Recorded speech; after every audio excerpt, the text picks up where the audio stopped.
Hey guys, and welcome to the Working Money channel. So despite the fact that crypto's been in the gutter for the last, let's say a month or so, monthly candlestick about to close in the red for Bitcoin after 7 consecutive months of green. I mean, it's par for the course.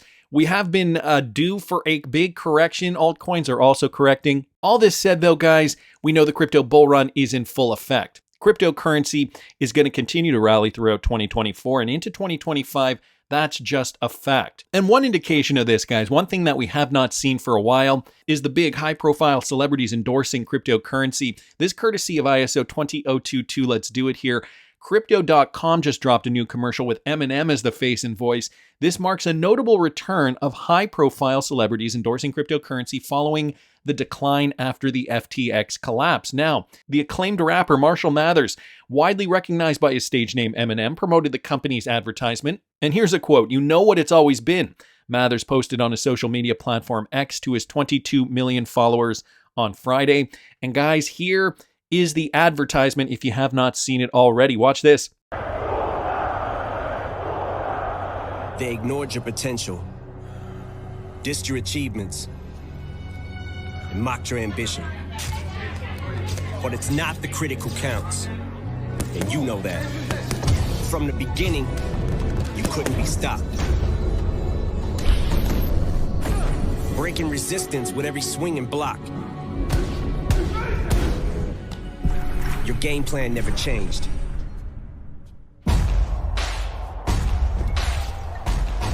So enjoy this moment. The one they said you'd never live to see. Some still call it luck. Let them. Because you know what it's always been. Inevitable.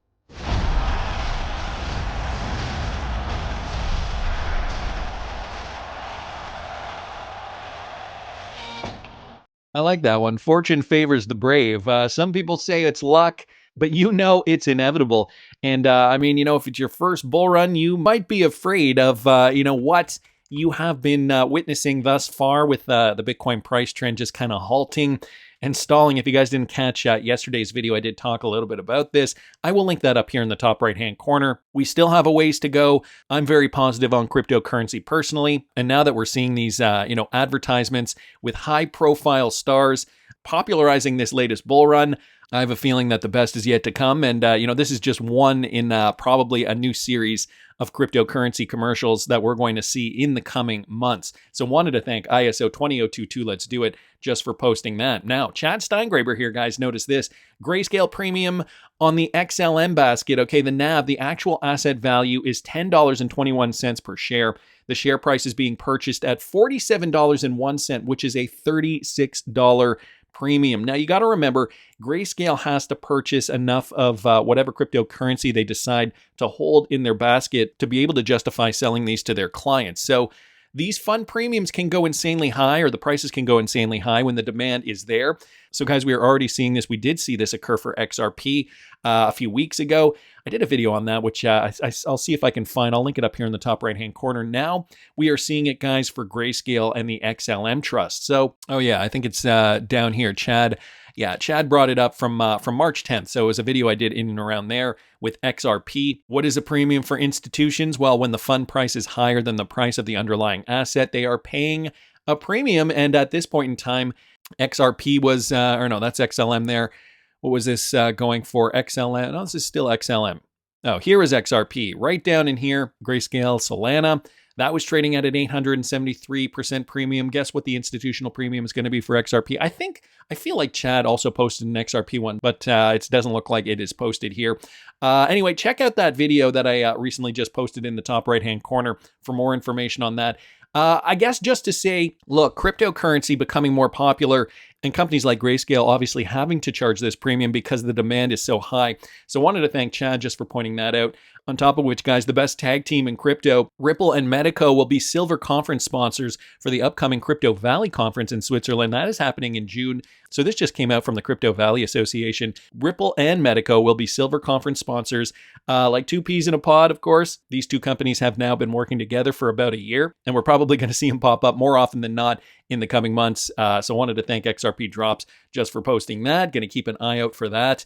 conference, guys, the BRICS now have gone on the record saying that they have conducted $260 billion in trade settlements without the US dollar. So, likely on DLT technology. It is not confirmed which platform they are doing this on. However, guys, it's looking more and more likely every single day that Ripple is being used in these transactions. So BRICS is advancing to eliminate the US dollar in all of its global trade and transactions in 2024. The bloc aims to put local currencies ahead of the US dollar to strengthen their native economies and businesses. The alliance is also convincing other developing countries to follow suit and settle payments in local currencies for cross-border transactions. Now, unless you are using DLT technology like RippleNet, like the XRP ledger, you would not be able to use local currencies, especially if you're in exotic corridors where your currency is not liquid. I mean, it's easy to send GBP to the US or USD to Europe or whatever, because those corridors are very, very liquid. That's not where XRP thrives. XRP thrives in corridors with a lot of friction, like, let's say, Cameroon to, I don't know, Ethiopia, just as an example there. Picking two random countries that have their own currencies, obviously, where we know the liquidity just isn't there. So that is when you would be leveraging XRP.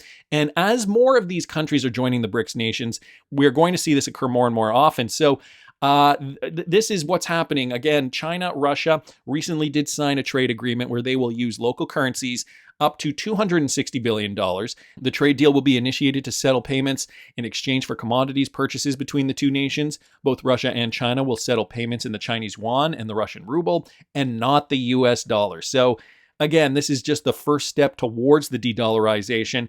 I know at the beginning it sounded like they wanted to be diplomatic and say, well, it's not like we want to actively de-dollarize the US dollar, but because we're doing our own thing, it might happen that we're going to use the US dollar less and less. But it's coming to my realization now that no, they do want to, in fact, de-dollarize. I mean, that was just a talking point, and even then, I kind of had a feeling that that's where they were going. They just wanted to be diplomatic, probably to prevent any kind of arguments.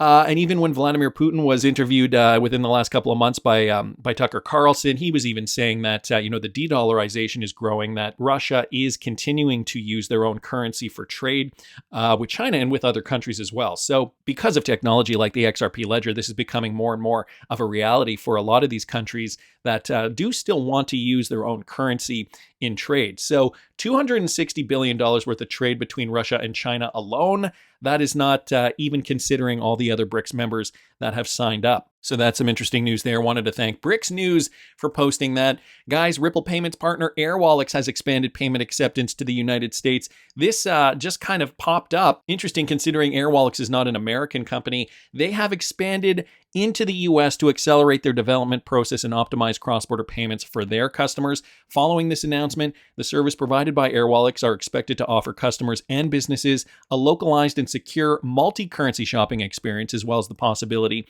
to access cross-border commerce opportunities. In addition, Airwallex will continue to scale its capabilities across the Americas region, including Canada and Mexico. So these guys started off, Singapore? Yeah, we talked about this the other day. Airwallex originated in Singapore. They were dominating in the eastern part of the world. And now, guys, they're looking towards North America, the United States being that biggest economy in North America. Now, Canada and Mexico already have XRP compliant regulations. So Airwallex can already expand in Mexico and in Canada. However, the United States is that last piece of the puzzle, and unfortunately, it is the biggest piece of the puzzle for them. But I think what's going on here is they're starting to get in slowly but surely.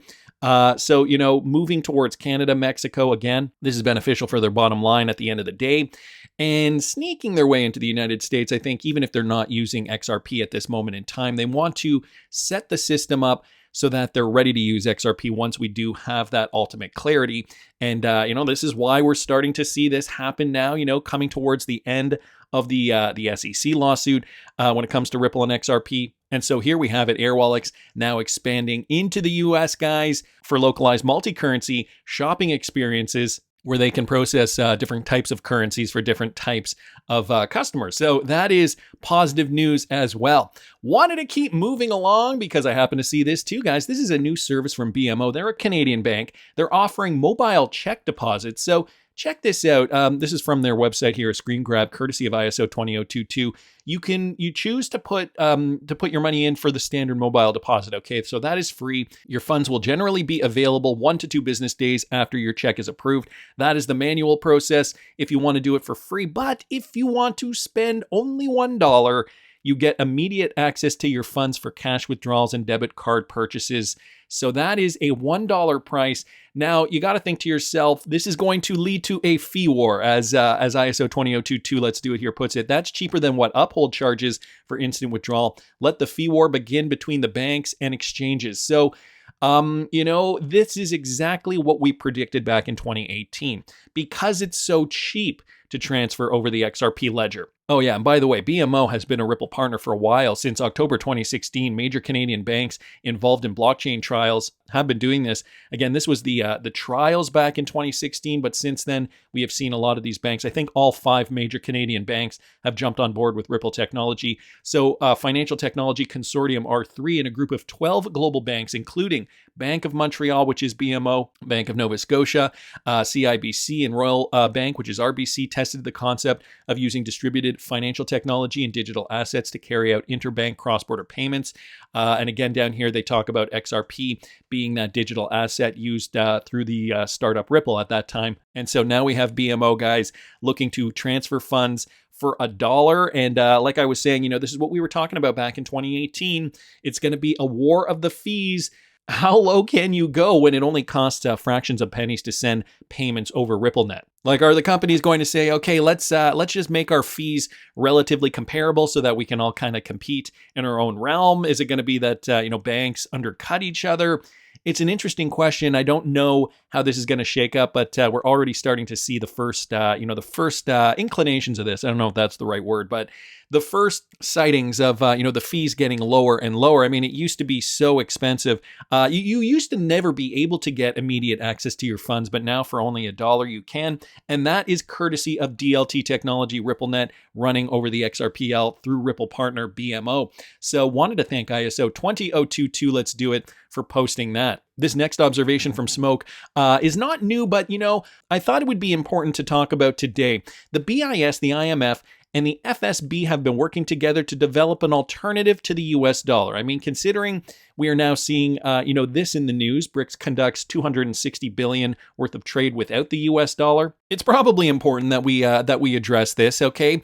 So an alternative to the US dollar as the primary reserve asset in the global monetary system, the alternative to USD would be a super sovereign asset not anchored to one nation. Now, guys, what did they call that at the time? Here, look at this. Okay, for years now, the Bank for International Settlements, the International Monetary Fund, the G20 BRICS, and the Financial Stability Board have all been working together to develop the best alternative to the role of the USD as the primary reserve currency used in the global monetary system. The challenge has been to find a supra-sovereign asset, which is an asset not owned or anchored to the domestic economy of any one nation. So basically, we need a US dollar equivalent, but not the US dollar, and it can't be anchored to one nation, with enough global liquidity to function as the base or bridge asset for full global framework. Guys, what does that sound like to you? Well, I mean, considering the IMF was involved, it does remind me of this clip of Brad Garlinghouse and Ross Leckow, the IMF's legal advisor. I think I just talked about this clip yesterday, but I did not have the clip up. Well, now I have the clip up here, guys. Watch this.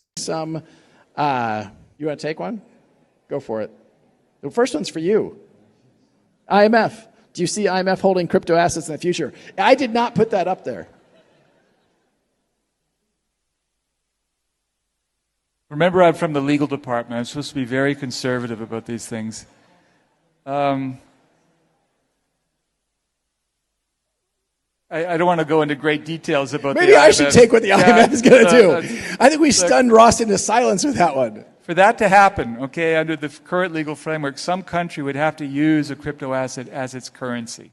So some country would have to use the crypto asset as its currency. Of course, this was from a few years ago now, so a little older. Fast forward to 2024, and countries are using cryptocurrency, maybe not as their official currency, but the landscape has changed significantly. So, when we're looking at this supranational currency, the IMF obviously doesn't want to let the cat out of the bag, at least not at that point. But Brad Garlinghouse here on the stage feeling fairly confident that, well, cryptocurrency is a part of the back end of this new financial framework. So that brings me to this, guys.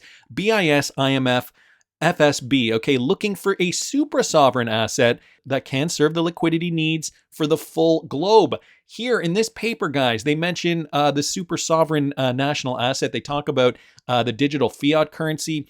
And what a DFC is not, well, they say it's not what XRP is, which is a supra-national currency. Now, I know I've talked about this on the channel in the past, but I think this is important to note. Okay, this originally published in 2018 by J.C. Collins, republished in 2021. For years now, the Bank for International Settlements, the International Monetary Fund, G20, BRICS, and Financial Stability Board have all been working together on developing the best alternative to the role of the USD as the primary reserve currency used in the global monetary system. Again, may I say, the challenge has been to find a supra-sovereign asset, which is not an asset owned or anchored to the domestic economy of any one nation, with enough global liquidity to function as the base or bridge asset for the full global framework. All right, again, from 2018, let's go back to 2018 when Brad Garlinghouse said this in South Korea on stage. Listen to this.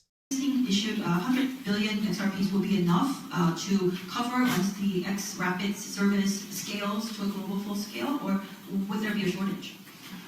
Well, so when XRP was created, this actually was created before Ripple existed. The creators of XRP decided there'd be 100 billion units because they saw it as rather than having a smaller number with a very high price, they saw it as something they wanted to be effectively a global reserve currency. A global reserve currency, you say? XRP meant to be that global reserve currency, a supra-sovereign national digital asset, as listed here in this paper. Now that BRICS trade has been mounting to $260 billion without the US dollar, I think it's time for the US to unleash the hounds. That's just my opinion, though. I want to hear what you guys think. Please subscribe to the channel if you haven't already. Like the video if you like the content I'm providing. I always love hearing your comments. See you in the next one, guys.